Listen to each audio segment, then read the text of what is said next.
Ready to be entertained? We've got you.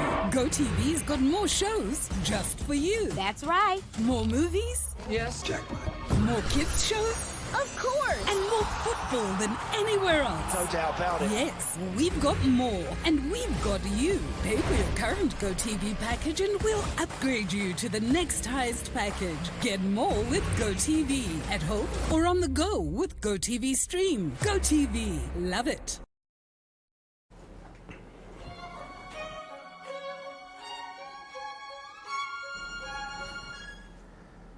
Mangwanani Mwalelepo Vukenjani Kleklas Vanave Africa. Welcome to Africa. Good morning. The news and current affairs show bringing you everything you need to know happening on the African continent and beyond. You are joined by Ashwin Mberi. Let's quickly have a look at the slides which we'll be going through today with regards to the top stories. USA has paused all visa processing, and this is for 75 countries. And these are the countries that we will be looking at some of our other stories in the broadcast. Uganda votes today. It is the day for their election. We'll certainly be giving you updates. Uganda did cut internet, and that was just before today's election, and of course they did pause two human rights groups, which is what we highlighted yesterday. Now, Nigeria opposition is warning of shrinking democratic space, and this is before the 2027 polls. But first, let's have a look at the results from AFCON. It was the semi-finals yesterday, and my goodness, some tightly contested matches. However, Egypt fell to Senegal as Senegal triumphed with Captain Mane's solo goal 1-0. Nigeria and Morocco did not manage to score during the regulated time. When it came to penalties, the hosts Morocco managed to beat Nigeria, and therefore the final will be Nigeria versus Morocco on the 18th. Apologies, not Nigeria, Senegal versus Morocco, as it's clear to see. So, exciting times ahead. We'll also be bringing you an update with regards to Namib Mills.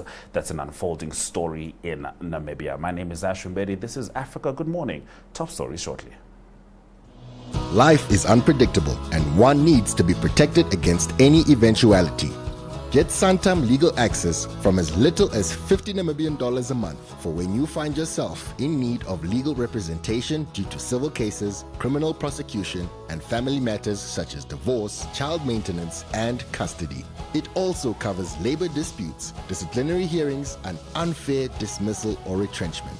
With Santam Legal Access, you'll receive free legal advice on almost every legal aspect, whether the specific matter is covered by your policy or not. For true peace of mind and legal protection when you need it most, call us on 061 292 8000. Santam. This is freedom.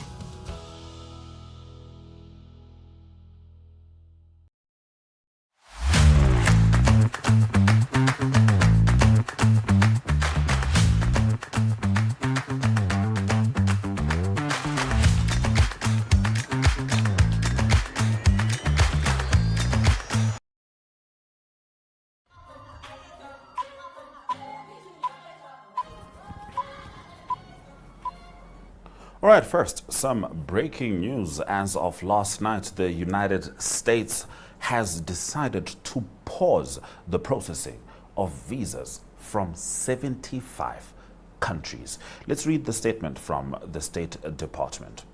So this was on X. The State Department will pause immigrant visa processing from 75 countries whose migrants take welfare from the American people at unacceptable rates.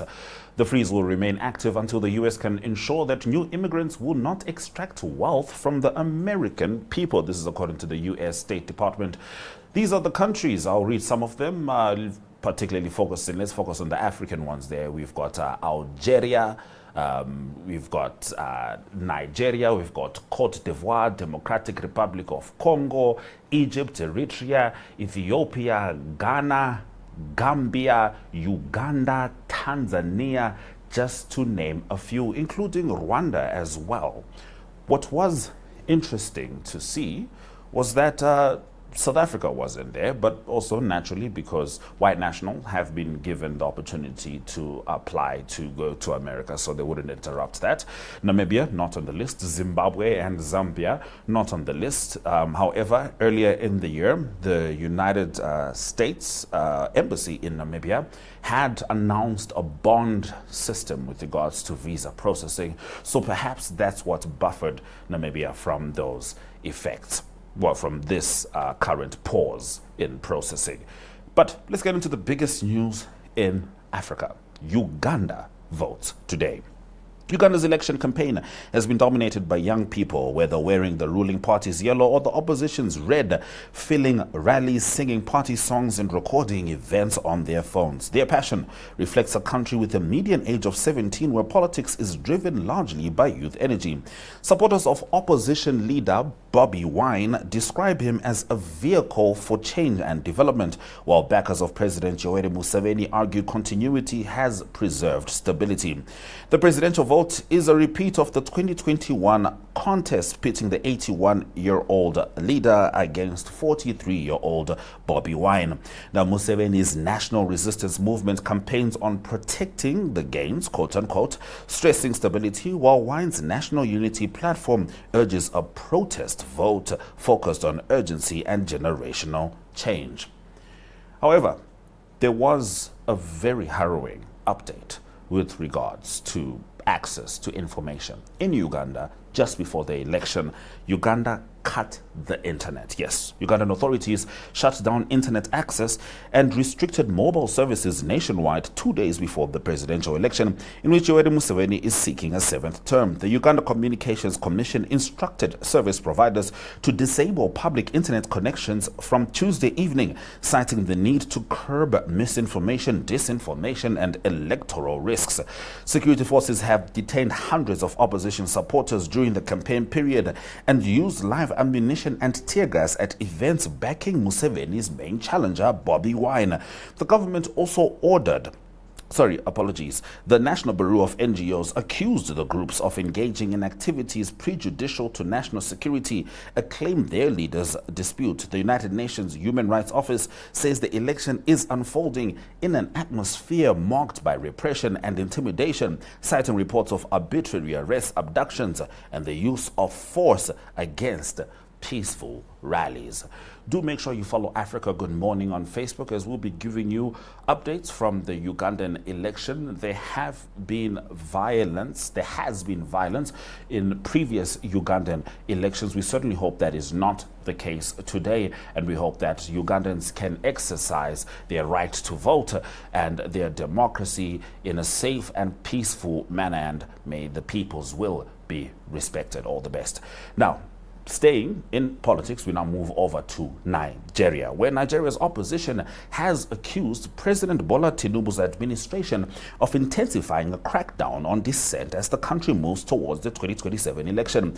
Former Vice President Atiku Abubakar, the presidential candidate of the People's Democratic Party, said democratic space is being constricted following the arrest of a young activist accused of criticizing the government on social media.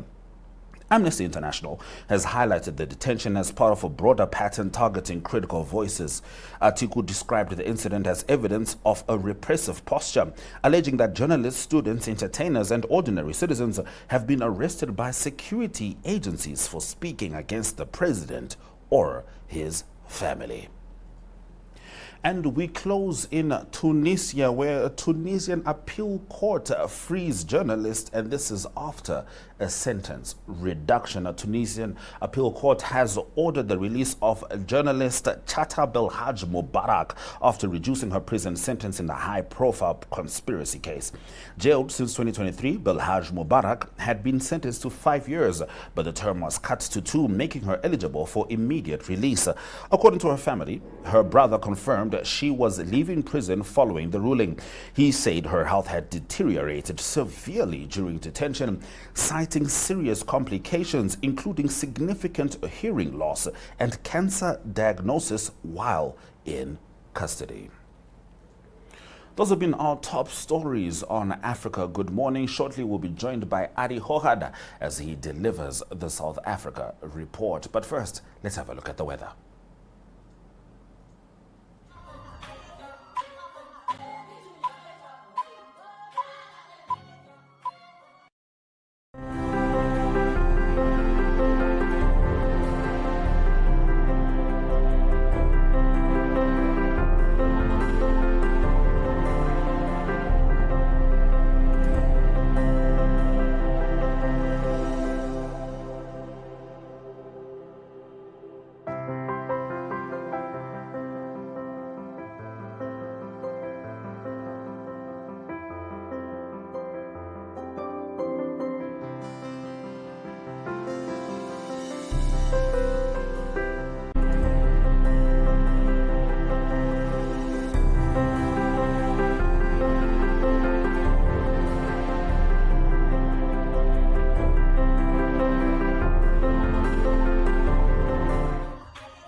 For the first time this year, it's time for us to be joined by our correspondent in South Africa, Arrie Hougaard. Arrie, it's good to have you on the show.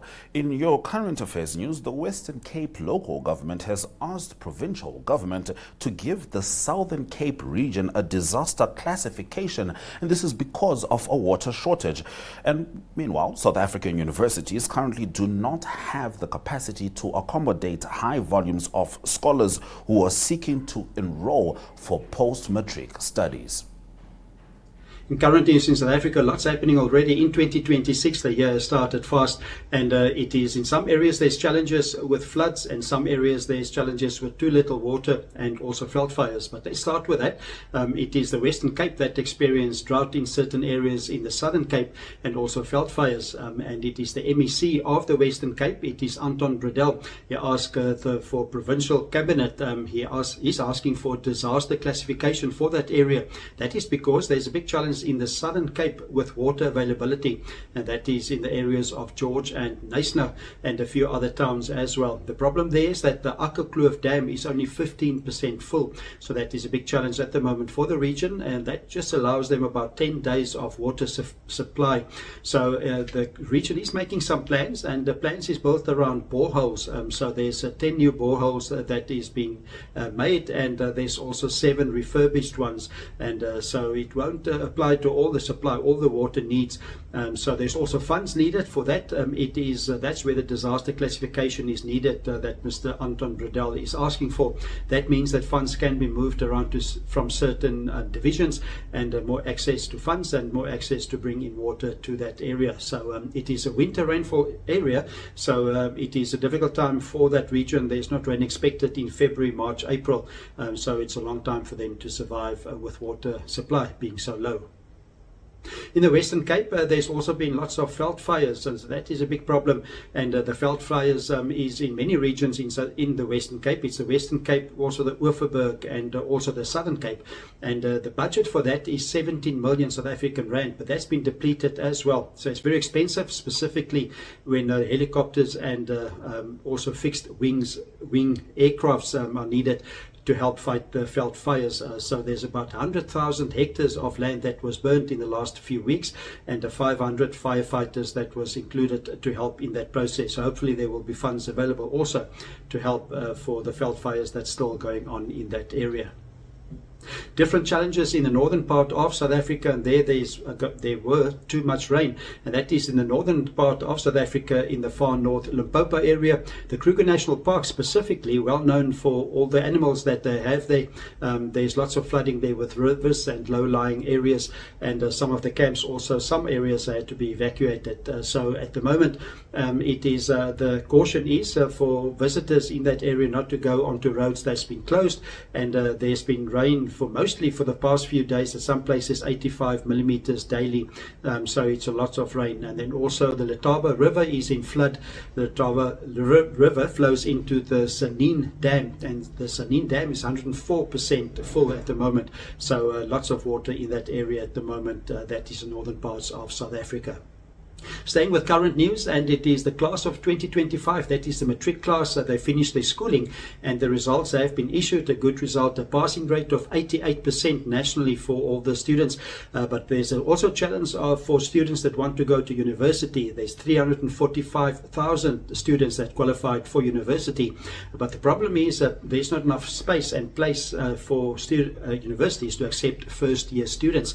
So one example is Johannesburg University received 450,000 applications for first year students. They can only take in 11,200, and also University of Witwatersrand also 150,000 applications, and they can only take 5,800. So with the unemployment rate also 33% in South Africa, that's a big challenge at the moment. So well done according to the results, but there's a challenge getting everybody into university that do want to go and study. Current news in South Africa. All right, Arrie, thank you very much for such a comprehensive report. As we wrap up, tell us more about the Kirstenbosch Botanical Gardens. In entertainment news in South Africa, we go to the Kirstenbosch Botanical Gardens. That's a beautiful gardens in Cape Town. It's beautiful to visit for tourists. Still in summertime, it's January, February, very popular time, and specifically also for the summer sunset concerts. And lots of concerts there's still in January and February. And one to look out for is the 11th of February. That is the Cape Town Philharmonic Orchestra. Very popular in Cape Town, very popular to visit. And so it's a great setting. It's open air with Cape Town and the backdrop, beautiful backdrop of Table Mountain, and it is the 11th of February. So let's look at the Cape Town Philharmonic Orchestra. It was already started in 1914, quite a long time ago, and the orchestra toured South Africa since 1920s. They toured places like Bloemfontein, Johannesburg, Port Elizabeth, all over the country. So it's very popular, and so it's also the Philharmonic Orchestra in Cape Town that is well known for their community focus. So they have a youth orchestra that started in 2003 also, and then also have the Maset Lale project, and that project has got to do with music accessible to all the cultures and all the income groups in Cape Town. So that is great, a great initiative by the Cape Town Philharmonic Orchestra. So while talking about their concert on the 11th of February at the Kirstenbosch Botanical Gardens, let's talk about the Kirstenbosch Botanical Gardens. So that's a great place to visit. It's very popular for tourists, as I said. It's at the foot of Table Mountain, and it is indigenous plants there. You've got the fynbos, for instance, and it was founded in 1913, just 1 year earlier than the Cape Town Philharmonic Orchestra. So it is the Kirstenbosch Gardens, the Botanical Gardens. It's 528 hectares, and so you can go there for picnic. You can enjoy all the flowers, all the beautiful trees there, and also there's restaurants to visit as well. And also there's one unique feature that was added a few years ago. It is a tree canopy walkway. So it's 130 meters. It's a curved steel construction, and it's between the trees that you can walk. So it's very popular there in Cape Town. That is at the Kirstenbosch Botanical Garden. So besides all the picnics and the restaurants that you can do there, and looking at all the beautiful flowers, you can go for walks in the mountain. There's quite a few walkways, and then also you can even take your bicycle. There's also a place to cycle in the foothills there of Table Mountain. So that is a very popular destination in Cape Town. So if you're down in Cape Town, make sure that you do visit the Kirstenbosch Botanical Garden. So that is entertainment news in South Africa.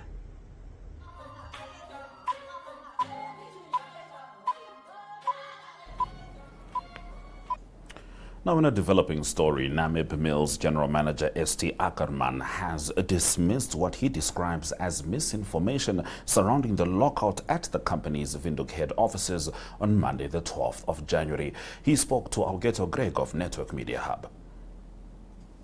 Welcome, my name is Augeto Greg, and we are here at Namib Mills with the General Manager, Mr. St. Ackerman. How are you, sir? I'm well, thank you. Good, good. This morning there was some disruption here, some industrial action. The union says that some employees and the negotiations are in a difficult stage. But I'd like you to start off by just telling us a bit about Namib Mills and its place here in Namibia. All right, so Namib Mills is we're in primarily focus in the production of basic foodstuff for the Namibian market as well as the export markets within the region. Our main staples that we produce is maize meal, wheat flour, bread, pasta. We do packaging of rice and sugar. We also manufacture mahangu, which is a local commodity. And so our focus is, as our motto goes, feeding the nation. That's our focus area and what we pride ourselves on. Very good. And you produce some very well-known Namibian products. I mean, pasta bulana, meme mahango, and top score. Yeah, so we're very proud of the trademarks that we have in the products. We've got a big focus in terms of availability of products and quality. So our consumers, at the end of the day, are our main focus, and we must ensure that the products that we produce adhere to their requirements, Yes. and that's a big focus for us. Very good. And you've also got quite a large workforce. I understand it's more than 2,000 workers? Yeah, so within the Namib Mills group, we're about 1,800 employees. If you Okay. look at the larger Namib Mills investment group, which includes Feedmaster and MPI, then we're over 2,000 people that are working within the group. Awesome, awesome. And I understand that negotiations with the union has been ongoing for some time. Is that correct? That's correct. So our increase period, if you want to call it that, is at the end of June. So from the beginning of July, our financial year starts off. So that's the period when increases then become effective. So we've been in negotiations with the union and the workers since June, July this year. Okay. So we've gone through various processes. We adhere strictly to what the labour laws and the practices adhere to, and so we followed the process up until now in terms of what those prescriptions are. This morning, the leader of the union said that there's still some discrepancy in terms of what you are offering and what they are willing to accept. This morning they said that they'll be willing to accept 5%, but you are only offering 4%. Is that correct? That's not correct. I think if you look at the demands that were made in terms of increases required, there's a list of demands that were made, and they vary in certain aspects. If you look at the total demand currently on the table from the union side, it's in excess of 36% that the total demand is, which is not sustainable in the current economic climate and the industry that we operate in.